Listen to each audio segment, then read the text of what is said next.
Well, good afternoon to you.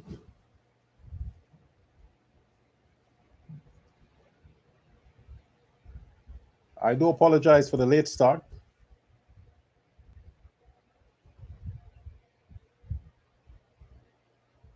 Sometimes there are distractions, there are technical issues, there are so many factors that might factor in why the consistency of time may not be something I can promise. But nonetheless, the show must continue. Welcome to today's broadcast of Uncensored Guyana. With me, your host, activist, fighter, commentator. I'm trying to list all the labels that I think I can borrow and attach to what is it I'm doing here. Why is it necessary to be here on your behalf? At the end of the day, you are all that matters. You, the Guyanese citizen. And now I can put you in the category as the Guyanese voters. You are what matters. And it is important for me to represent that fact. And not just represent that fact, speak to the importance of your existence as Guyanese. I would never take that for granted. But unfortunately, your elected officials continue to be irresponsible and idle and disconcerting regarding your existence. It is always good and well when the political need is there, when the need is there for your patronage, for your loyalty, for your commitment. When that time comes, and these sponsored politicians need the value of your presence, the value of your social support, the value of your constitutional support by way of elections, by way of voting, then is when they surfaced. Then is when you know that they know that you still exist. But a lot of you have grown weary of this reality, frustrated. You no longer have the appetite for that. Your attention is being diverted to personal issues, to issues that matters to you. Your attention is being diverted to what's happening within your household, within your neighborhood. You have grown impatient that no matter how loud the political drum is, you don't see the need to dance to it anymore. Because your body is exhausted. Your body has grown tired of every time a different drum beats, a different tune is played, a different verse is sung. You have to adjust and dance to whatever is in the air or whatever is being played at whatever time. You, the Guyanese citizen, you have grown wary of this. The only reason why a lot of you see the need to indulge, to subscribe to participate in, to spectate, to bear audience to these political gimmicks and shows, it is because you're counting your losses.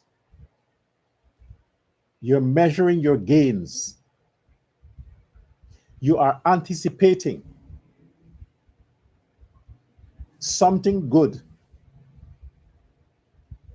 to visit you in your future. You see, all of this is where you think that despite the fact that your politicians continue to fail you, governments come, governments go, but one thing that they all have in common is failure. Failure to protect. Failure to protect. Failure to preserve. Failure to defend the good citizens who do their best, pay their taxes, obey the laws, live in accordance with moral ethics as it relates to their neighbors.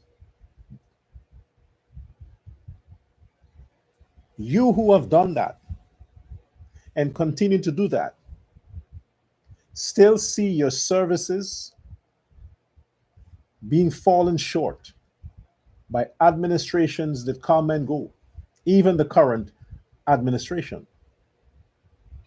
But then the question is asked, what is so difficult? Even the police officers, if given the opportunity, will protect a victim. A soldier, if given the opportunity, will defend the border. A doctor, if given the opportunity, will heal his patients. A teacher, if given the opportunity, will teach her student. All of these different area of professions, if given the opportunity, will deliver services to those whom they are assigned to deliver services to. What is so difficult that politicians with absolute access, absolute resources, and absolute power can't protect the very people who are protecting others, politicians can't protect? What is preventing them from doing that? What is preventing them from doing that?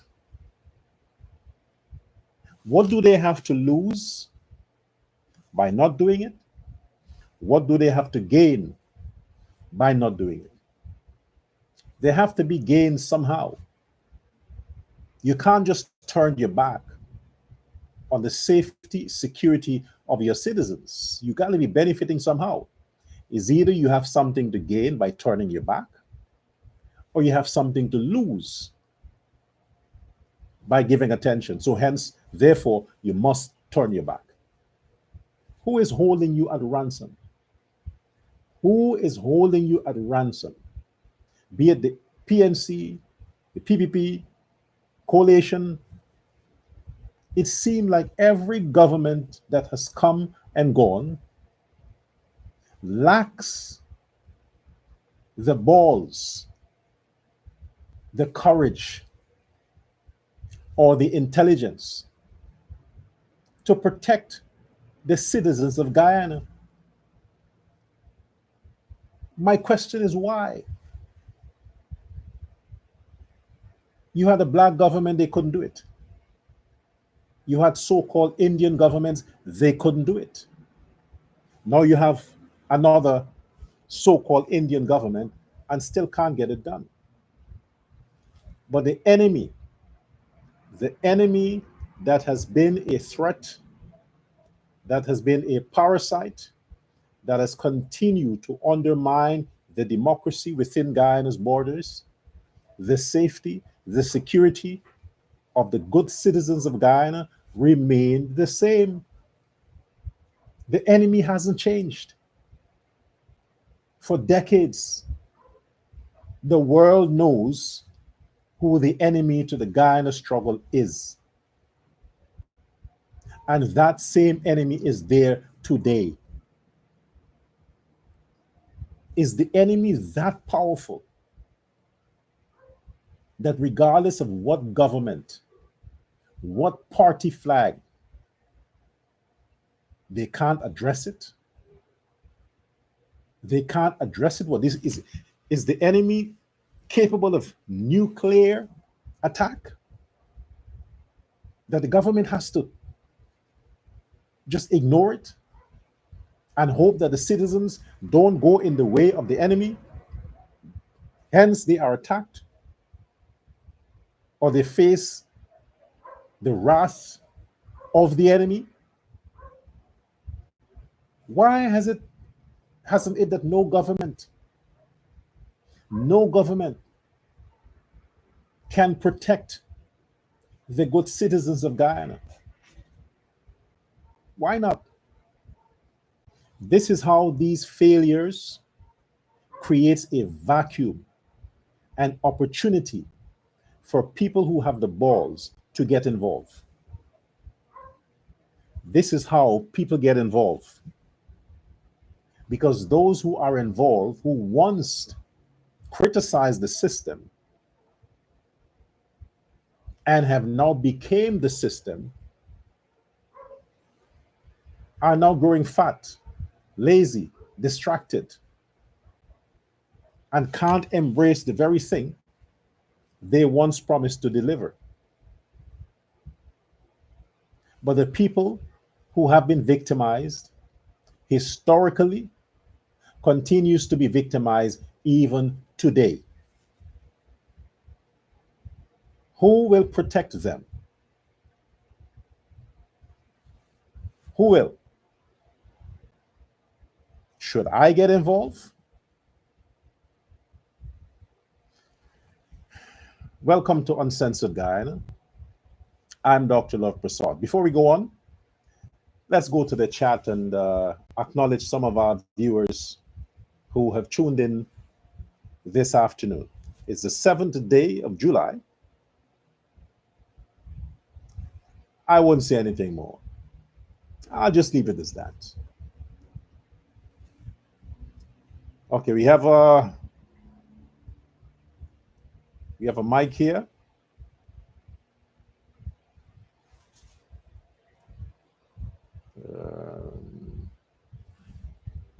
I can't seem to see what's at the end there. Okay, let's see.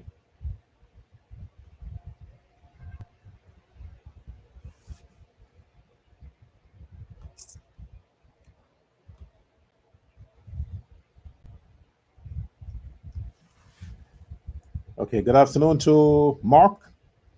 Sabrina Love, good afternoon to you. Aruni. Okay, let's leave it at Aruni. Good afternoon to you. Yeah, let's get this idiot here. Christopher, I'll greet you too. Nina Singh, Mark, R.M. Singh,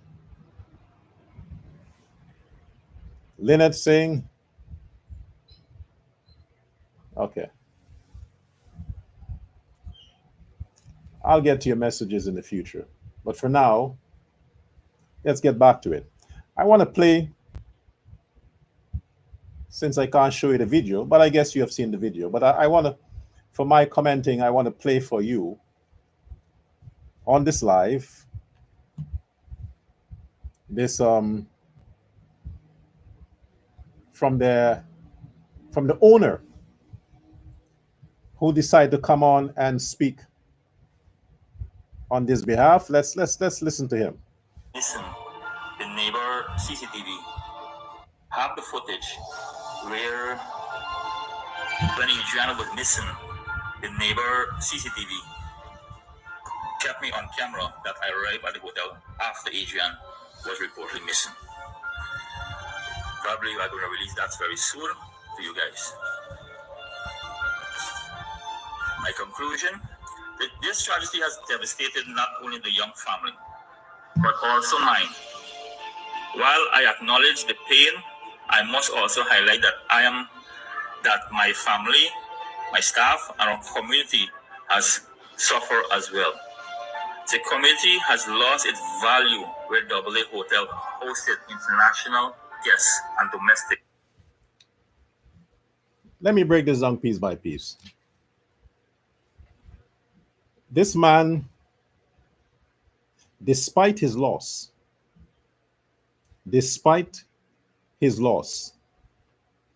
he started off by saying he is showing empathy for the Adriana family. Empathy. Despite, technically speaking, they should be held responsible for all that happened, that child's family.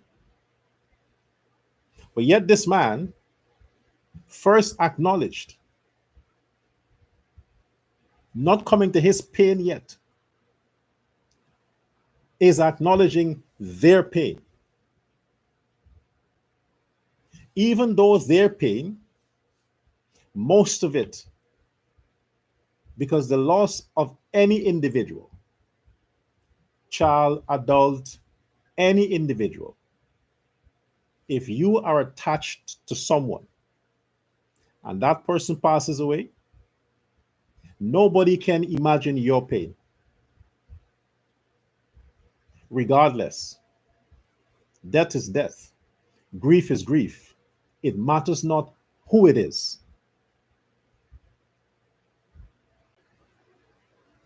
The circumstances under which people pass, none of us can determine how we go. But when we go, whoever we would have been familiar with, or who would have been familiar with us, be it best friend, close friend, colleagues, whatever it is, nobody outside of that circle can understand their pain or their loss. Grief is felt across the board, regardless.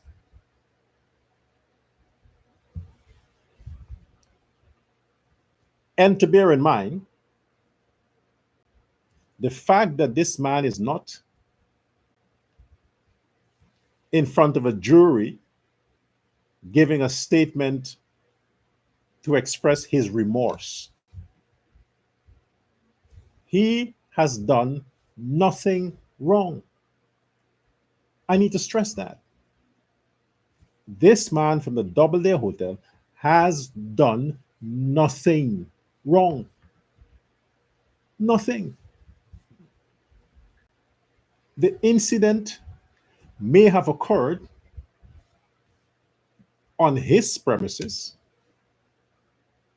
but that premise is a business location. It's not his house. It's not his private residence. It's his place of business. It's a public facility. Indirectly, he's not responsible. There are rules to follow when you go on a public facility. They have to see where they may have gone wrong with their policy, and as incidents occurred, companies would review their policies and make adjustments. They're not infinite. They're not indispensable. How many construction sites? Workers in safety gear, fall off from elevators, from scaffolds, get crushed with machines? How many? Is it that the owners themselves should take responsibility? People may not have followed the safety regulations. So what the owners do after these things happen, owners revisit, review, and say, hey, we didn't cater for this. Now we cater for this. Now we make sure that these things are covered. But this thing that was selling, that this man somehow gave instructions, personally gave instructions to whoever it was, identify that child. Listen, you see that black child there? The three of you, go and kidnap her. Bring her. That's how these people sold this incident. But the fact of the matter is, based on what this man has said, and the fact that there's evidence to support what he's saying, he didn't even know who was at his place. He had no idea who the guests were, who the customers were. He was not at the front desk. He was not the receptionist.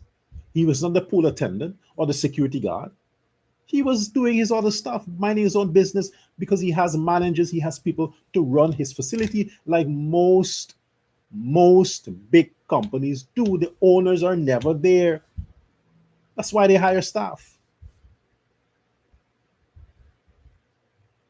But all of these things that were pushed out is as if this individual was on the premises, earmarked that child, lure her somehow, did what he had to do with her, planned with the police. Oh my. When you try to use your mental faculty to try to discuss this in your mind, debate this in your mind, the most you can do is dismiss it. That's how stupid you sound to yourself when you think about the story. That's how stupid you sound. That you would have, as a man like this, you would have borrowed money, convinced investors, get international validation, link your businesses to travel agencies, link your businesses to online companies, link your businesses with embassies, foreign offices, join a community, global community of hotels, get the standard, get the stamp, certification. You will do all of that, build your brand, and you are broadcasting it online. All of that you will do. The millions and hundreds of millions you would have invested to bring your business to that level. All of that you would have done. Only to look for an opportunity to kidnap a non-important family's child that even the society don't even know exist in that part of the country, at a public facility that you own, amongst hundreds of guests. You will risk all of that just to do what with this child? To do what? To do what? They call the man a pervert, a rapist, a sadist, a obiaist, a witchcraftist, a ritualist, all the names they give this guy. The common sense logic is he would do all that he has done to build his business only to taste a 13, what, how old was he? 11-year-old child, black child, sexually. Well, that's dismissed. But that was what was sold, peddled. All the damage was done before the findings came out that he had nothing to do with it. The damage was done. But that is what fueled the damage. Molest, rituals, sacrifice, fueled the damage. But nobody stopped to think. I mean, people do, but the ones who thought were the ones who were quiet and did not use their opinions to try to out the fire because they were afraid themselves. They were afraid that they might be targeted, that their houses might be burned down, that they might be attacked. So though they know this was wrong, they kept their peace. Now that's where you see bad citizens. That was selfish. They see the advantage that was taken on this man. They saw, they witnessed. But because they were afraid for their own business, their own lives, all they say, well, brother, we'll pray for you. While he's being damaged and destroyed, they're praying. Because they were afraid that that mob, those terrorists, would target their businesses too. Because those terrorists they know that the government, the security forces, were afraid of the ghetto. So they wouldn't come out and try to stop it. They would stand back and allow the fire to blaze through. That's why they had a free reign. That's why they went ahead and do what they did. They know that nobody could stop them. And nobody did. Let's continue.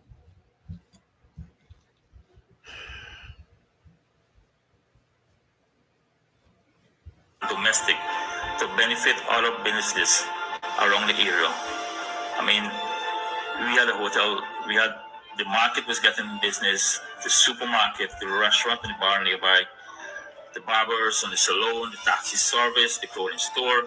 These are just some of the businesses that are affected right now. The neighborhood market lost revenue.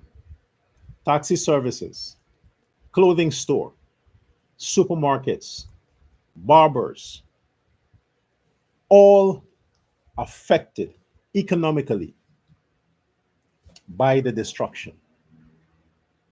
That beacon, that business that stood there, that attracted hundreds of people every year, if not thousands, that offshoot to the communities, created employment, created opportunities.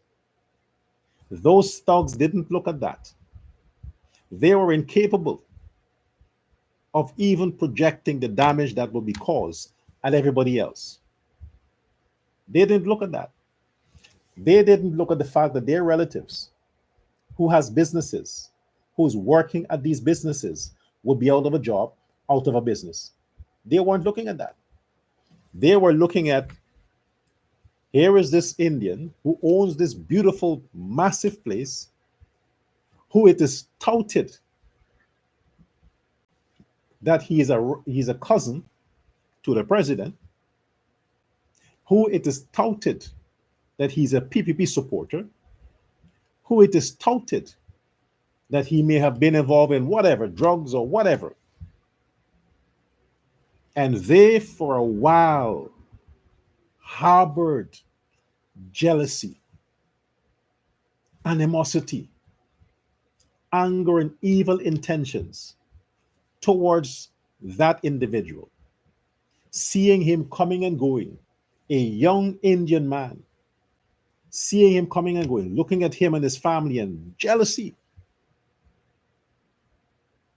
From the time that unsubstantiated claim was made that some black child was kidnapped from that premise,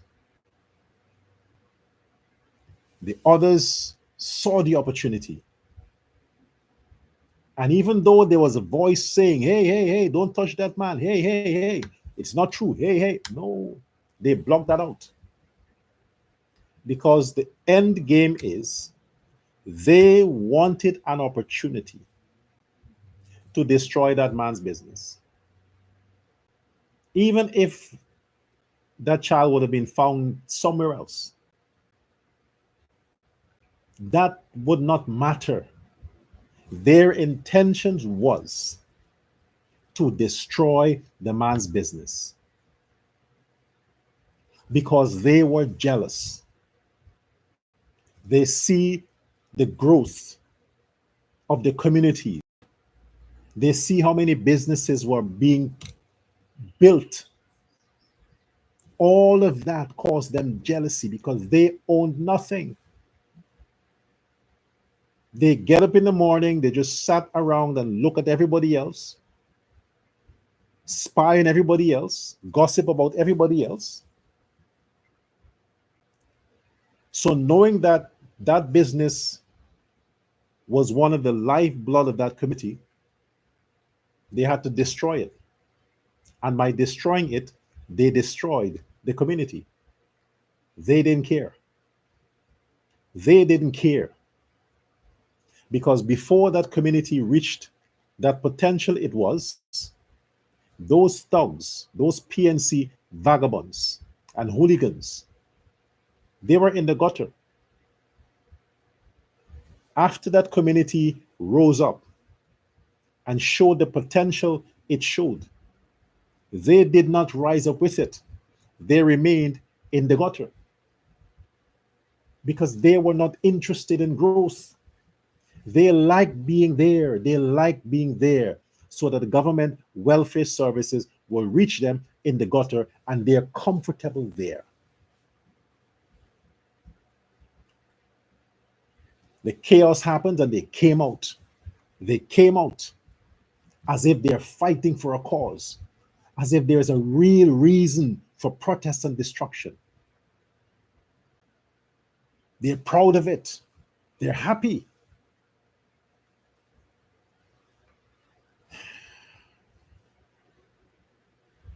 And none of them, because they have no soul, they have no conscience. They are a people with a very, very dark history, evil intentions. They are the embodiment of sin. Wicked, wicked people. All that destruction, it did nothing to them. All those businesses that suffered, those Chinese, East Indians, decent blacks who suffered as a result of the PNC people's destruction. And it did nothing to them. The PNC has their rallies. They make no mention. They are still pushing this thing about this Adriana child, still pushing it. None of them came out and say, we would like to apologize. We would like to lend our support to the businesses, to the people who were affected. Nothing. They're still pushing this thing about cover-up story. See why I gotta cuss sometimes?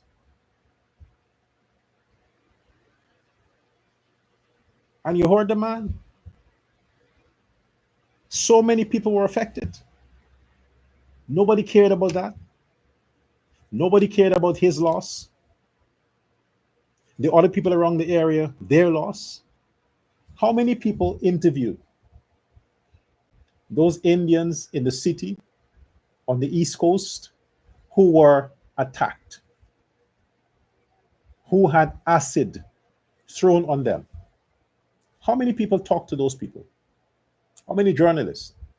How many newscasts interviewed those people? Nobody talked to them. You see nothing circulating about these people who were attacked during that time. Nothing. The only thing that you hear is lies, propaganda, fake news, made up stories about an Amerindian grandma who somehow is not used to the city or swimming pools. Because, I mean, those people are used to the creeks and the riverside. They probably had never had an opportunity to go to such a modernized facility. They get all excited. You know, you come from the bush, you see the city, then you. This Amerindian grandmother,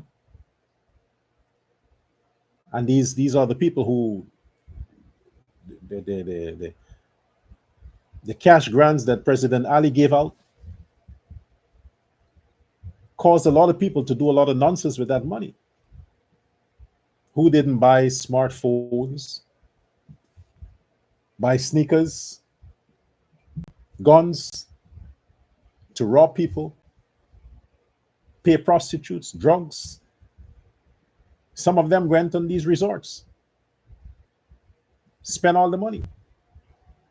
They are not used to facilities like this. It's the first time. So they went in without following precautions. Without following precautions. And the grandmother saying that the child could swim. How could she know that? Based on what we've heard, she wasn't living with a grandmother. But yet you're hearing all of these things after the fact. None of it can be proven.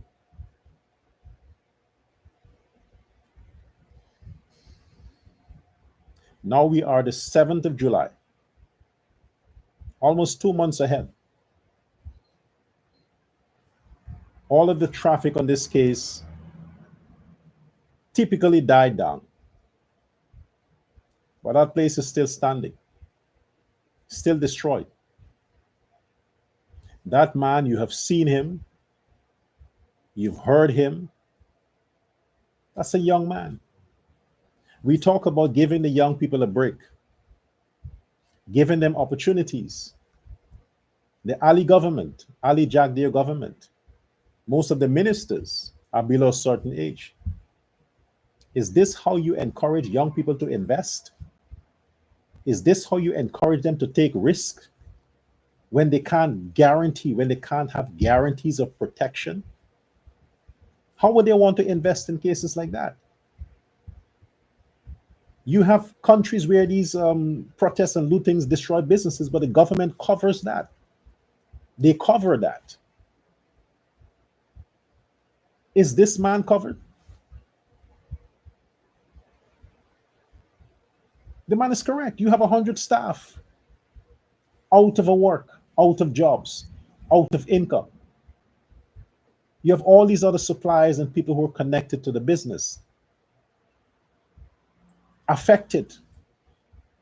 Who compensates them? And with this campaign period,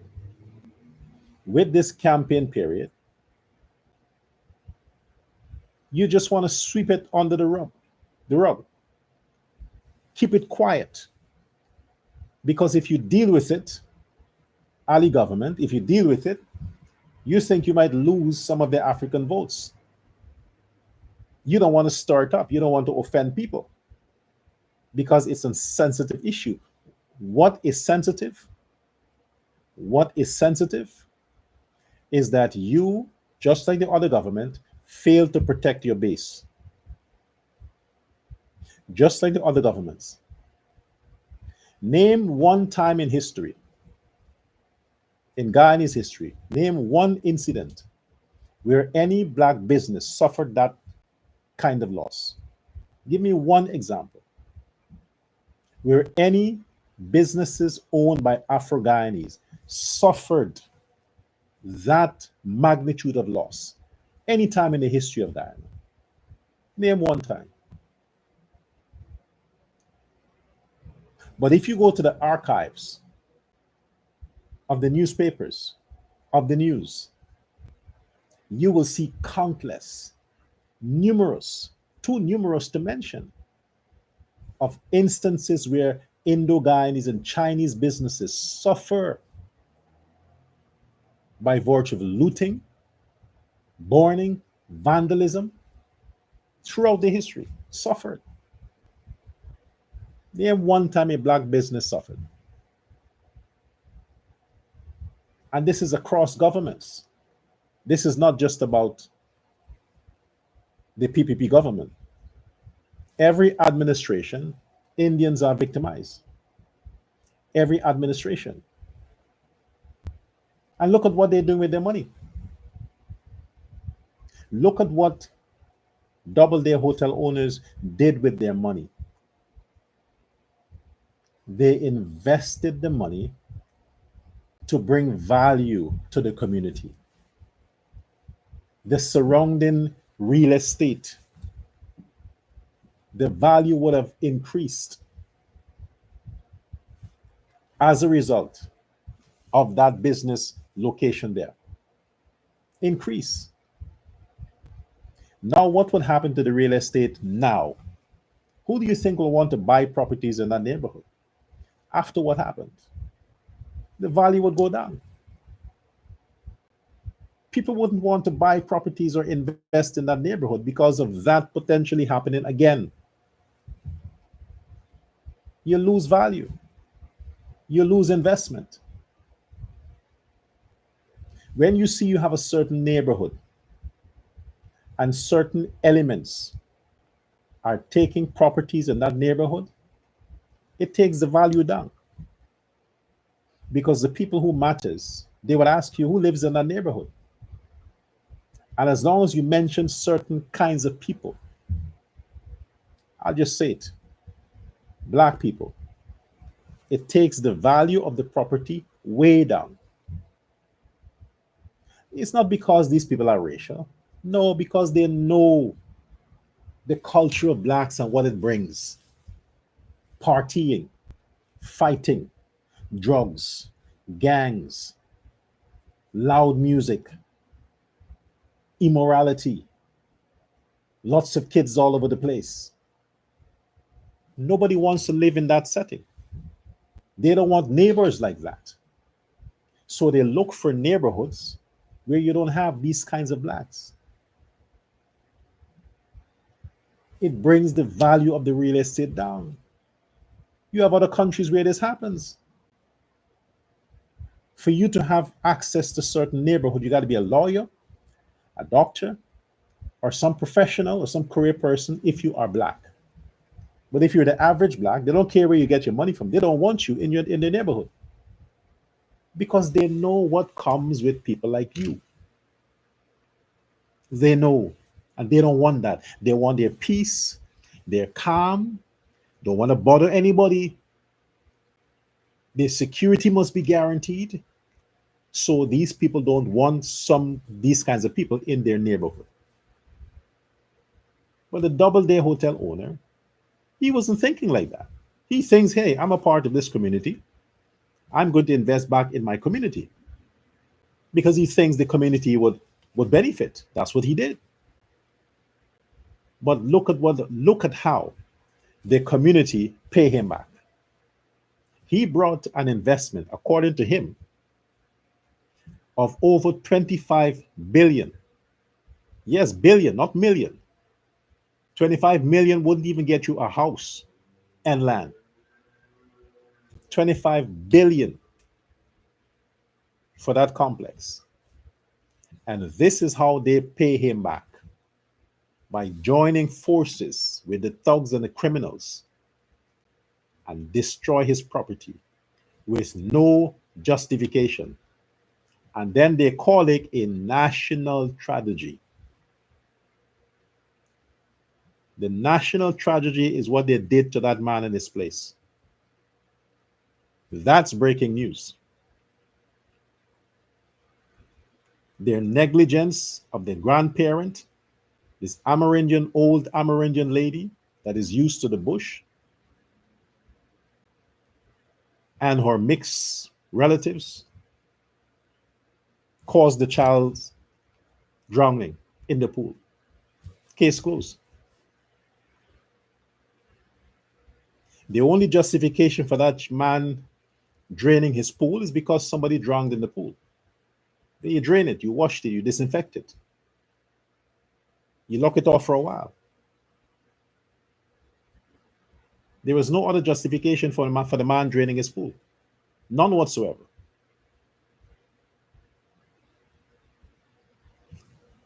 But this is what he suffered. They don't want the evidence. They say the evidence with him in a footage is AI generated.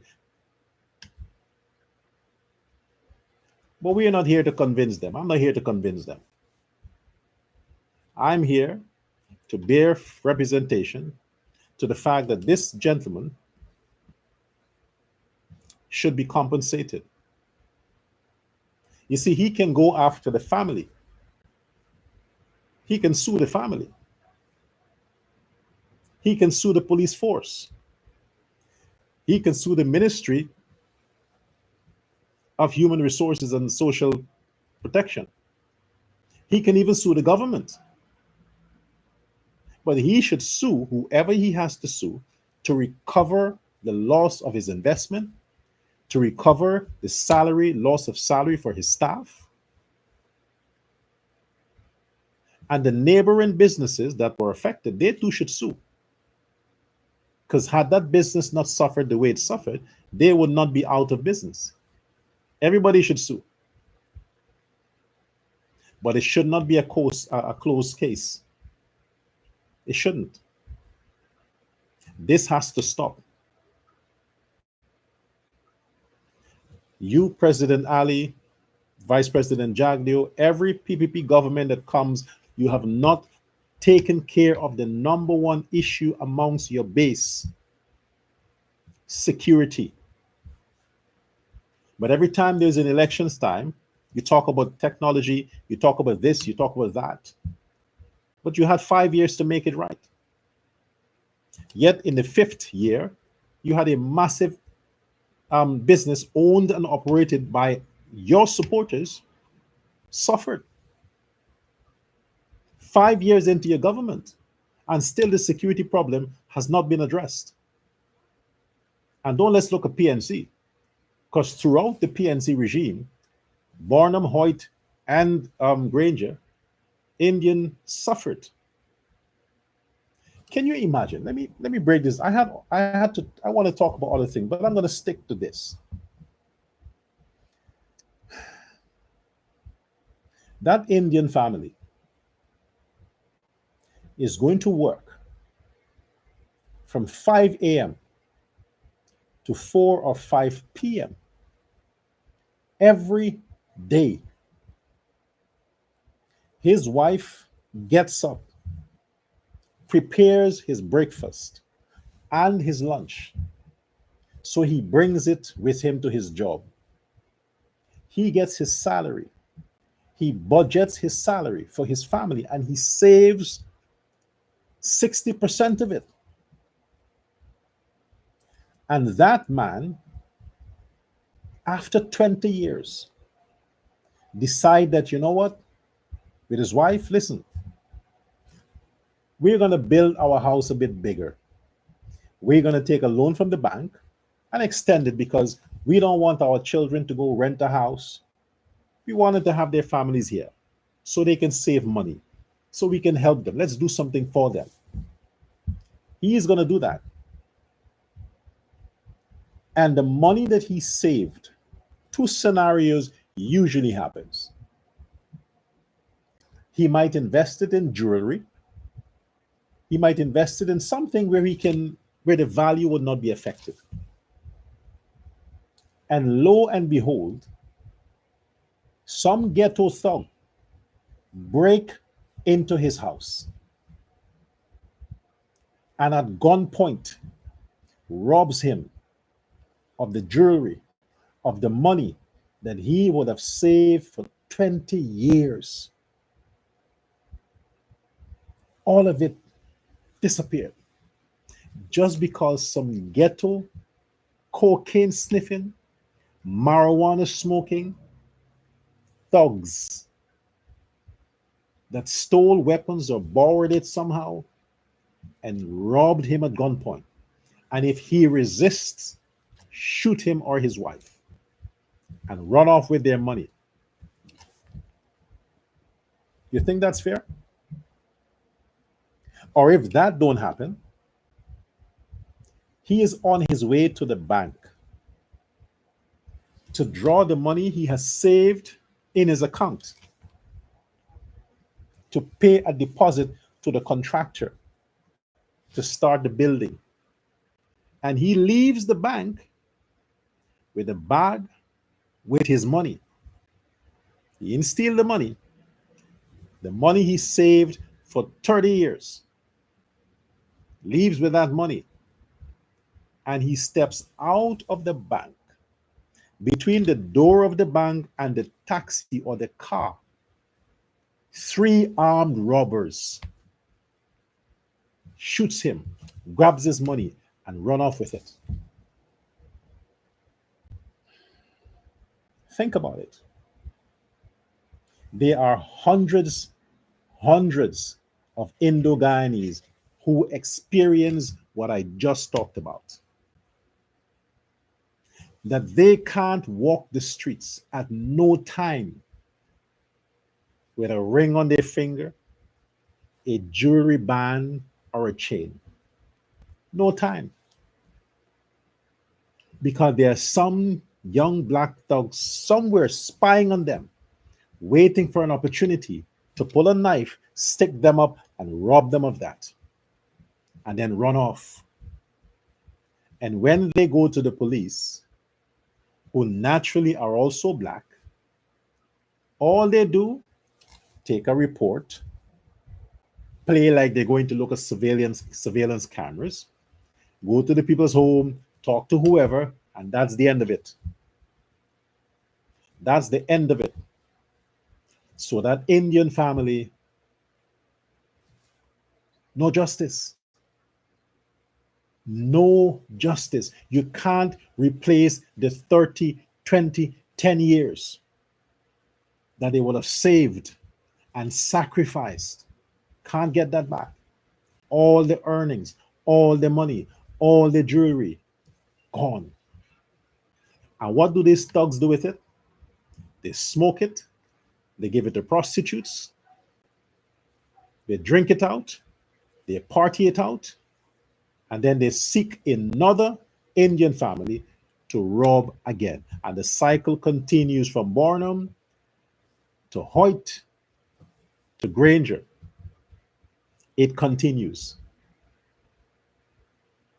How is that fair? How many black families suffered that way? How many? How many black people are targeted in the city and robbed at gunpoint? How many? It's always the Indian, the Indo-Guyanese who are victims of these things. And no government seems to have the mechanism to deal with this. One, because the police force are 90% Afro-Guyanese. The police force. The soldiers, same thing. The criminals, the ones with guns, the ones with knives, the older ones, the younger ones, even the kids are 100% Negro. So you have a police force that is black, a military that is black, and criminal gangs that are black. Tell me how the Indian will get justice. Tell me how. They can't get justice. This is why nothing was done to stop that attack on Doubleday Hotel. Nothing was done. Because all the police that was there were blacks. The people who were destroying the buildings were blacks. And these hypocritical politicians came around and nobody went to comfort the owner and his family. They went in the crowd to try to calm the crowd after the damage is done. Did they crowd? No, they didn't, because it spread throughout the country. And now those same politicians like Amanza, Nazir, and Aubrey Norton, and all these others, these are the hustlers. They're using that crisis to gain votes. To gain votes. But none of them reached out to the owner of that property or the Chinese that were robbed. Nobody reached out to them. They're not trending, they're not circulating. This is the Guyana we talk about. That should never be. The fastest growing economy in the world can't protect its citizens. Why can't you go after Melissa Atwell? Why can't you go after Mark Benchcop? Why can't you go after Rickford Burke? Why can't you go after all these other people? This London guy. Why can't you go after these people? Why can they be charged with incitement? Mark Benchcop called for the burning of Linden. He's always calling for some bloodshed. He's the one who invented the word bloodbath. Why can't you go after these people?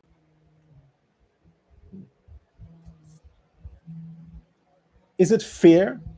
What is the government of Guyana fearful of? What is it about these PNC operatives that the government of Guyana is afraid of?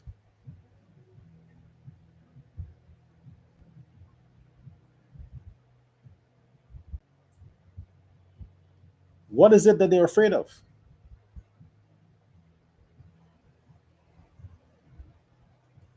You are the president.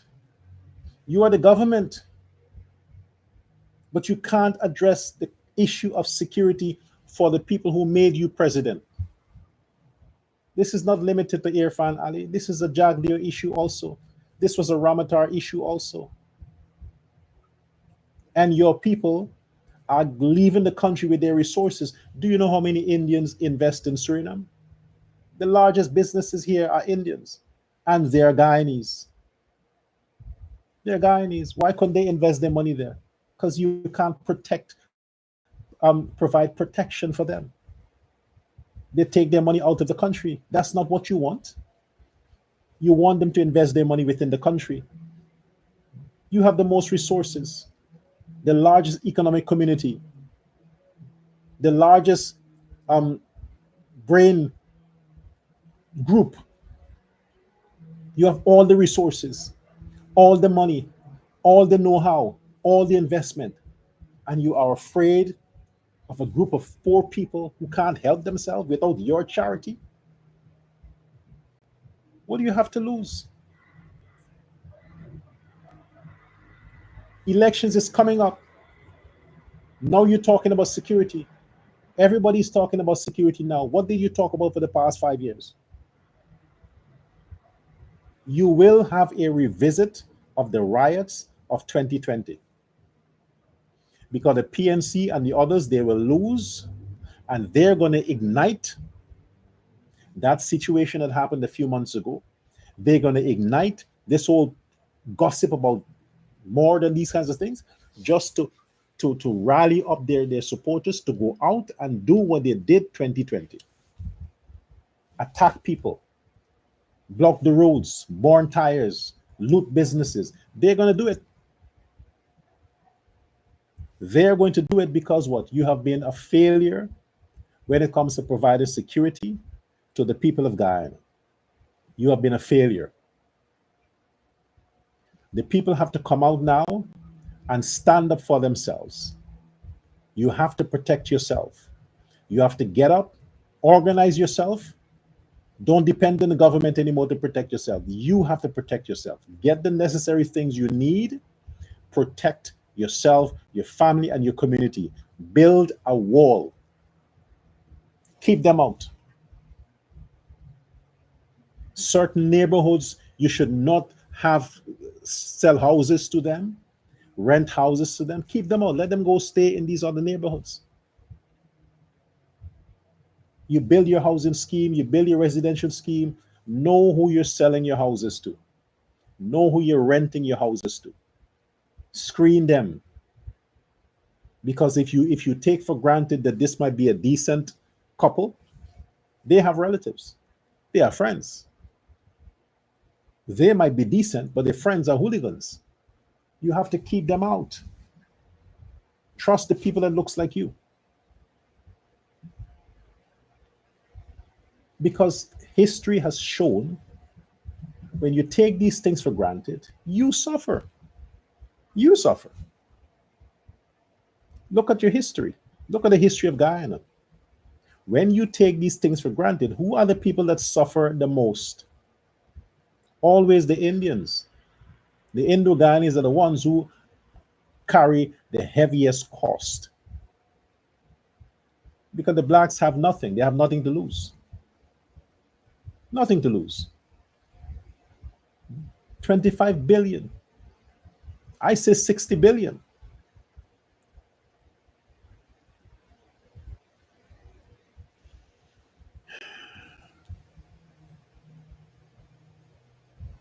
I wanted to talk about the PNC rally yesterday. It was such a disaster. Such a disaster. That man, Azruddin Mohammed, is going to replace Aubrey Norton. Azruddin Mohammed is going to take Aubrey Norton's place. The PNC is finished. They're done. Look at what they call a rally yesterday. That's their coming out party. That's their main. That was supposed to be their biggest event. What you saw there, that's their votes. That's the votes they'll get. That's it. That is the votes they'll get. I guarantee you, Azruddin Mohammed is going to replace Aubrey Norton. The sad thing is, the terrifying thing is that he is going to join with them against the PPP. They're going to collate against the PPP. But he will replace Aubrey Norton. Because he is the PNC that the people of the PNC wants to lead them. That turnout I see at PNC rally, at Coffee Square, it is a disgrace. The blacks have given up on them. The blacks want nothing more to do with them. Look at the crowd that they had. And that's Georgetown. That is supposed to be their stronghold. You would think they might have like 5,000 people, 20,000 people. But look at the crowd. And they want to win an election? With that, Azruddin Mohammed is going to beat the ass out of Aubrey Norton, elections coming up. But they will join forces against the PPP. This is why you, the members of the PPP, don't take it for granted. Go out and vote. Go out and vote. Because if you think we got it covered, we don't have it covered. We have it covered when you go out on September 1st and put your X on the cup. Don't think we have it all. We have it all when the votes are tallied and they say by a 70% margin, the PPP won the elections. Then we have it all. Before that, don't sit around and laugh at the PPNC or WIN or AFC and say, oh, nobody's. No. Don't underestimate your vote or your position. Laugh on your way to vote on elections day. Because all those small parties, they're going to come together. So if you go out and vote, you know for sure that your vote is on the PPP. But if you stay home and thinking, my vote is just one vote, no, because 1,000 of you might be thinking the same thing and you stay home. That's 1,000 votes. Go out and make your vote count. Then you can laugh. Don't take it for granted. Well, I have to take my leave now. We'll continue this on the next broadcast. For now, thanks for your support. And if you haven't forwarded your love gift, I'm still waiting. Hook me up on TikTok or Facebook, send me a message, and I'll let you know how you can do that. But to all the persons, I thank you in advance. I feel blessed and honored to be your host. I feel blessed and honored to celebrate with you on September 2nd after we, the PPP, win again. See you tomorrow.